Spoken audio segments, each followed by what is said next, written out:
Welcome to our Thursday morning mindfulness session brought to you by Harvard Pilgrim Healthcare and Tufts Health Plan. And this is a place where we invite experienced mindfulness instructors to speak with us about what mindfulness means to them and to process as a community how we can incorporate these practices into our daily lives. I'm Suzanne Rowe Palacino, and delighted as always on Thursdays to be here with Tara Healey, founder and director of Harvard Pilgrim Healthcare's mindfulness program. Good morning, Tara. Good morning, Suzanne. Good morning, everyone. Nice to see you all here. Yeah, it's nice to be here together as we anticipate an important weekend for a lot of communities. So we're happy to have you here with us. And if you're new, a special welcome to you this morning. Today, we'll start off with a question for the group. And then Tara will discuss a theme and lead us in a guided meditation practice. After that, we'll have time for questions. So if you can go to the bottom of your screen and open up the chat, and you have the opportunity to click the drop-down menu that says everyone, so you can see all the comments coming in. And one other thing to mention, as we're coming towards the month of May, we have on the 12th of May, we're kicking off a 4-week meditation challenge running from the 16th to the 10th of June. And this is based on Amishi Jha's research from her book, Peak Mind, that's recently come out. And that research suggests that there 12 minutes a day, 5 days a week for 4 weeks is enough of a meditation practice to show measurable change in our brains. And we will have a program that will help to support a regular meditation practice through some daily video presentations on our website. So more information to come. So we'll keep you posted on that one. So Tara. Yes. What kind of question would you like to start us off with this morning? I just want to underscore everything Suzanne said about Dr. Amishi Jha. So we're super excited. So it's going to be mid-May to mid-June. And as Suzanne said, we'll provide more info. But really looking forward to our partnership with her. All right. So this morning, I was reading the New York Times, and part of what I was reading was how over the past few years, couple of years since COVID, there's been more violence in the world in general. I think more assaults on airplanes, like all kinds of, and it really got me thinking, and part about acts of kindness. And what got me thinking about that is I saw an image of a child, maybe like 5-year-old child, holding an umbrella. It was pouring rain, holding an umbrella over a cat that was kind of huddled outside in next to a wall, and the child's holding the umbrella. And I just thought, oh, it was so sweet. So my question is, what acts of kindness have you witnessed lately? And it doesn't have to be, or an act of kindness that you actually offered. It doesn't have to be anything big and grand. It could be simply smiling at the cashier. But to notice, because I think the news does a really good job of highlighting a lot of scary and hard stuff, which all belongs as well. Like, we need to know about that. We need to turn toward what that brings up for us. So it's not about denying or being happy. It's all included. I just think that the news is often skewed toward difficult stuff. And then I came across that image, that photo. And so I thought the question this morning is, what acts of kindness have you noticed lately? What acts of kindness have you actually done? Or what act of kindness have you received? So, Suzanne, we'll start with you. And while folks are thinking about that, Suzanne and I will chat, but please go ahead and just pose. You've witnessed, and it could even be in a photo that you saw this act of kindness. So, yeah. Yeah. Well, I've been helping out my neighbor with her dog. She had a problem finding a dog walker, so I've been walking her dog every Tuesday Oh, because I happen to be around that particular day. So yeah. that's something that I think is a big deal for her and not a big deal for me. Mm, So understanding our pets are so important to us, and making sure that they're happy during the times that we're working. I was happy to offer that. So yeah, yeah, it feels good to do that. that's so nice. Yeah, Mhm. that's great. How about Um, you, Sarah? yeah, so for me, I had a visit yesterday from my one of my closest friends from high school and her cousins visiting from Ireland. And they're sort of making the rounds and they came to hang out with me actually all afternoon. And like that just meant a lot to me to have them here and to share food. And, so I feel like it was this kind of, reciprocal act of, generosity toward each other. And such a break from my day-to-day, kind of routine. So Mm, yeah. yeah, So would love to really hear nice. from a few like people, let's see, we do have one. Yeah, I walk a lot and love the Oh, kindness drivers show when I'm crossing the street. yeah. There we go. I know. And Brenda, that's such a nice thing. This, awareness of other humans. And yeah. Yeah, Christy's mentioned in the Canton Um, office, colleagues I don't know have smiled and said good morning. yes. Well, it's so nice to reconnect, I'm sure, Christy. Yeah. Non-employee at Lowe's assisting someone who's loading some heavy goods into someone's car. Yeah. Just like that simple act of helping, right? Just like helping, lifting, moving, like yeah, Yeah. it matters. And I feel like when that happens, when other people see that, they're inclined to duplicate it.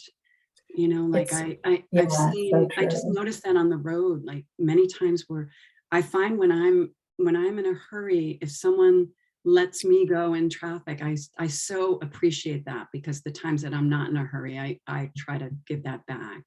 Yes, So, yes, it's so true.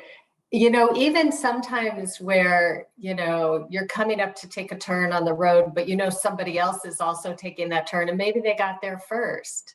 That simple like stopping, letting them turn in and then you turn, like it's so it's so silly, but I think it matters. Like, and like you said, it's contagious, it's yeah. yeah. Julie mentioned making it a connection with the supermarket with the workers. Yeah. Yeah, yes, yes. Making that direct connection. Yeah. Say hello to everyone I Yeah, pass. Kate. Yeah, so true. And it's almost like can stop us, but it feels so, it's like, I see you, fellow Mhm. human, who shares this joy and suffering that this world offers. Yeah.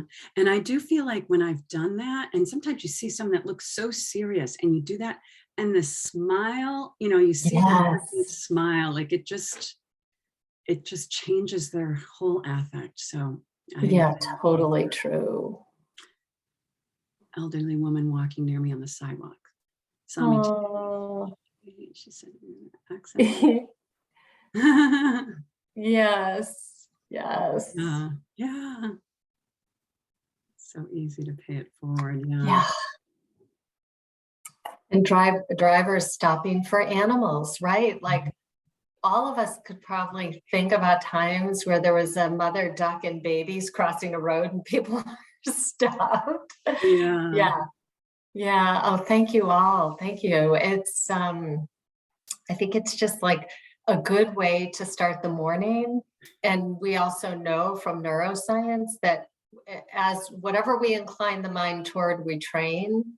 Um, And again, I would say this is not about always trying to be happy and positive. And part of the beauty of our practice is that all of it's included, all of it matters.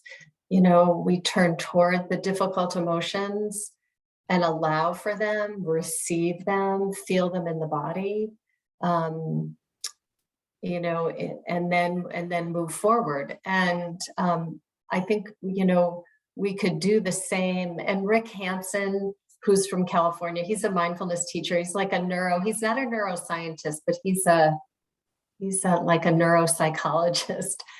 So he has a practice called taking in the good, and literally talks about, taking a walk and really paying attention to those things that sort of inspire you or bring comfort, and holding on to that for a bit. So that those feelings of awe, like letting them kind of marinate in the body for a little bit rather than just moving right on. And that also helps to change the way the brain works. Mm, yeah. Yeah. Yeah, the taking in the good practice is a good one to Google. Seen a man is struggling to pick up something. Yeah. Yes. Grant.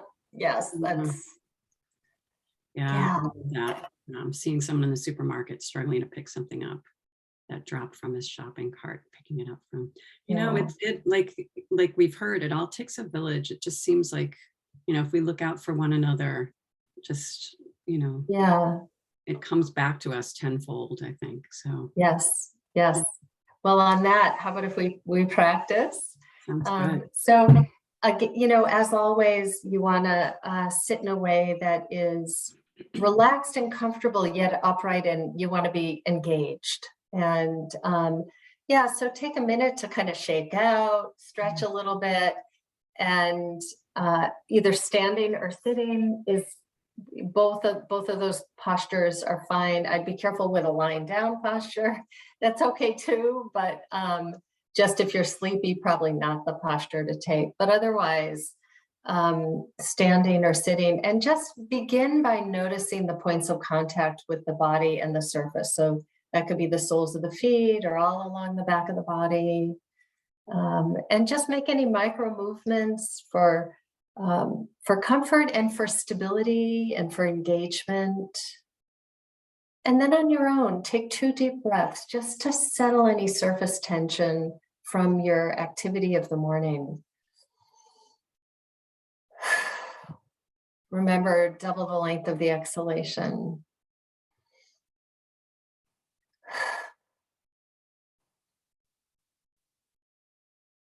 See if you can really surrender your weight into the support of the surface, into the support of the earth, which will hold you.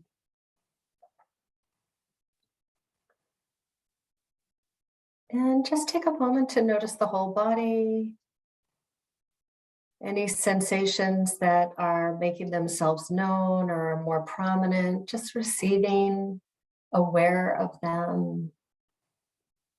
Nothing really to do, but just receiving the experience of the body, whole body awareness.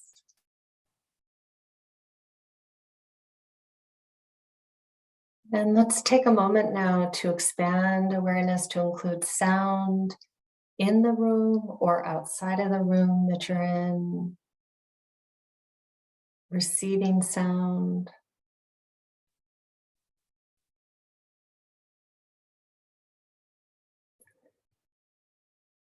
And as you feel ready, bringing awareness back inward to a more narrow focus, allowing sound to remain as it will in the background, but bringing the awareness back in now to whole body.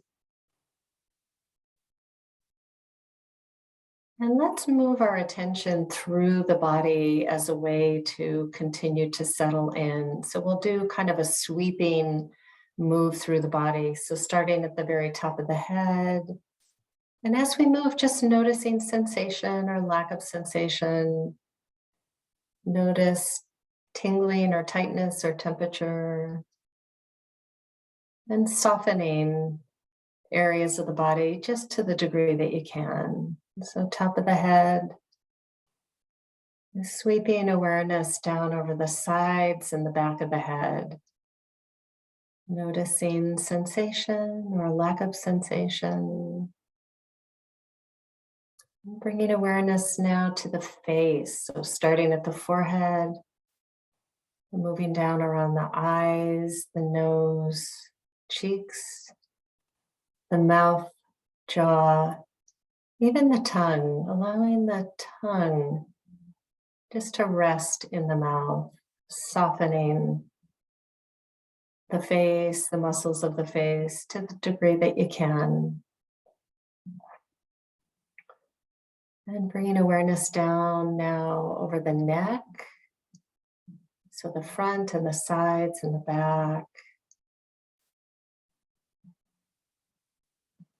And moving down now the shoulders, both the left and the right.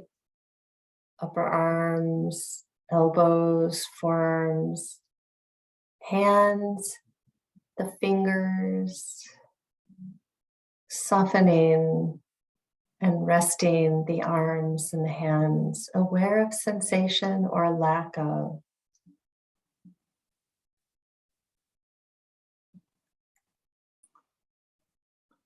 And bringing awareness now to the torso.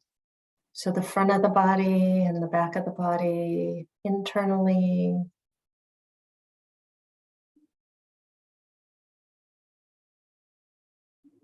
Moving down over the hips and thighs. Perhaps noticing a point of contact if you're sitting. Just aware of other sensations in the hips and the thighs. The hip and thighs. Coming down now over the knees and the lower legs, including the ankles, the tops of the feet, the soles of the feet and the toes. And just simply noticing sensation or lack of sensation. And softening to the degree that you can.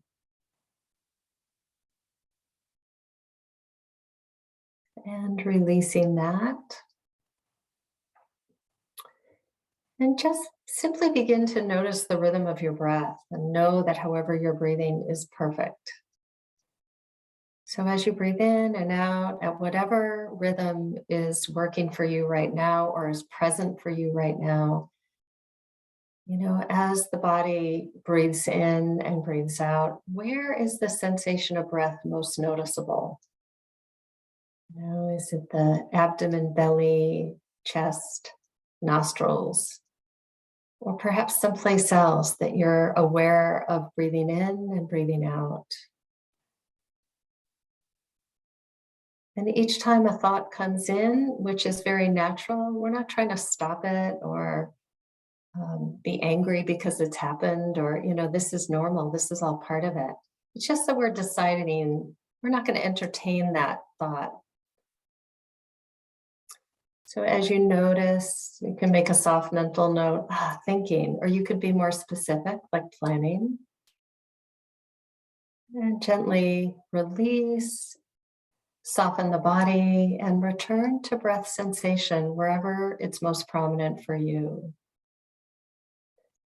It's also fine if breath is hard for you this morning to use sound or another body sensation. It could be a point of contact you're aware of with the back of the body and the surface you're on. Or it could be the palms of the hands resting on the thighs or on a table in front of you.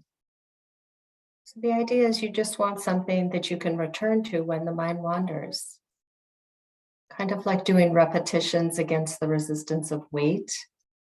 The weight is what helps build strength and flexibility. The thinking mind does the same. We see a thought has arisen.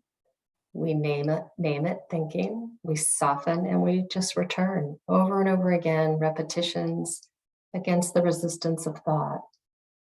And you're doing it correctly. That's correct. So I won't be speaking for the next several minutes.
And noticing where the mind is,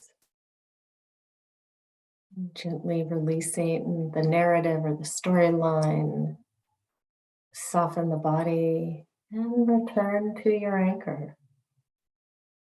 Tracking breath, tracking sound, or another body sensation.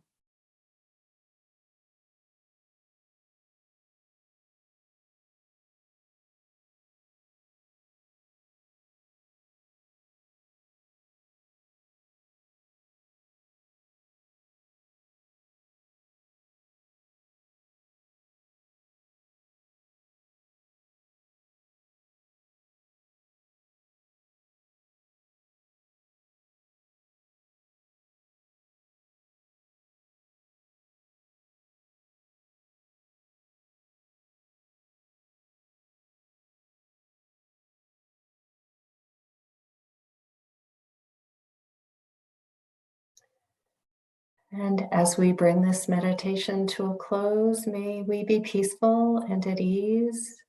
May our heart be soft and open. May we be safe and protected, and our bodies healthy and strong. And may we wish the same for all of those known and unknown to us. And may the merit of our practice be for the benefit of all beings everywhere. And as you feel ready, if your eyes were closed, can open and take a minute to just reorient to your surroundings. So whether your eyes were open or closed, it's helpful to take a minute to just kind of reconnect, and always helpful too to take a little stretch. Thank you so much, Tara. Yeah. Yeah, and as always, we do have a few minutes. So if anybody has any, comments or questions or observations about their practice, to please let us know. Yeah. I feel that starting off this way, when the way that we also started off in talking about all these positive things, really keeps our mind in that mode. And I felt like that way, if my mind was pulled away with maybe a worry, I was able to come back and think about some of the things that people had mentioned about just random acts of kindness. So Yeah. it was a good way to start the day. So thank you for that. You know what one of my teachers once said, it's sort of like polishing the mind. Like we're just polishing the mind a bit, and it helps to see more clear, with greater clarity. And I also really recommend taking the time in the beginning of a practice to just kind of notice how the body is. You don't have to really change anything. So notice how the body is. Notice the quality of the mind. Is it busy? Is it distracted? Is it easeful or joyful? It doesn't matter really what it is, but the awareness of what is going on is so valuable. And then just settling, feeling the impact of your day, settling, and then moving into practice feels important.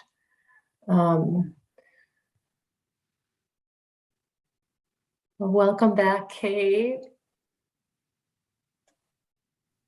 Just on the subway, but just coming back, and coming back gently too. I would say, that we don't even have to tug ourselves back, but coming back gently.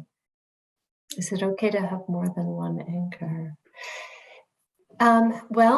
So Grant, in one, if you're doing more what's called open awareness or choiceless awareness, so you can see even in that term that you're really opening up to the whole experience of every thought, you're all of everything. You're not grabbing onto any one thing, but you're opening up to the whole experience. So choiceless or objectless awareness. Yeah, I mean, it's a good question. I'm trying to think if I could have two anchors, if I could have, say, breath sensation and then a point of contact with the body. Um, or sound, I don't know. I think you want to be careful of not bouncing around too much. That's that would be the only thing in there, I would say, to be careful of. Yeah, and Suzanne, do you want to weigh in? I have found that sometimes a particular anchor won't work for me on one day. So Yeah.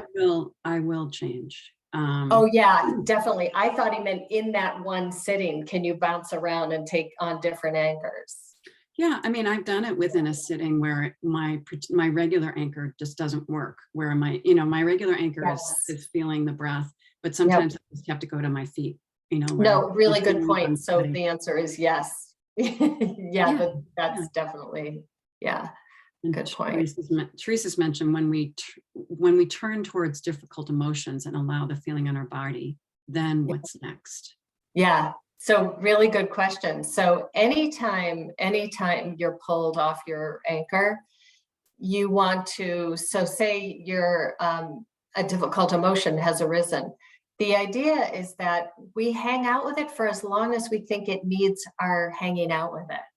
And that's going to vary from person to person. And then you return to your anchor. So, 5 minutes later, something else could arise within you that needs attention. You don't forcefully try to stay with your anchor and reject what's happening. You let go of your anchor and you hang out with that thing, whatever it is, and notice the physicality of it until you feel ready to go back to your anchor, and you make that judgment call. It's easy with a distracting sound, say like an ambulance goes by, right? Let go of your anchor, hearing. What you're being careful not to do is say, oh, that's an ambulance. I hope everybody's okay. I wonder if it's someone I know. That's what the mind will do. The idea is that we're just receiving sound and that'll pass and we return. So it's really clear at that point. Or it could be there's a lawnmower or a leaf blower, and you're going to that, you're receiving. And when you feel better or ready, you're going to return to your anchor. So it's a judgment call on your part. I hope that helps. Yeah, and I feel like if it's coming up, if that emotion is leading you to all different types of stories and worries, and if it's just not leading you in a place where you feel like you can rest with it, then it might be time to come back to the anchor. Yep. Yeah. So Yeah. thank you for the questions, and it's nice to have everyone here this morning. Yeah. And yes. Yeah, we'll leave it at that because it's already 9:02. But Yeah. thank you all for staying on an extra couple minutes. Yeah. Nice to have you here, and we'll see you on Tuesday. I hope you enjoy your weekends, everyone. Yes. Yeah. Yeah. Take good care.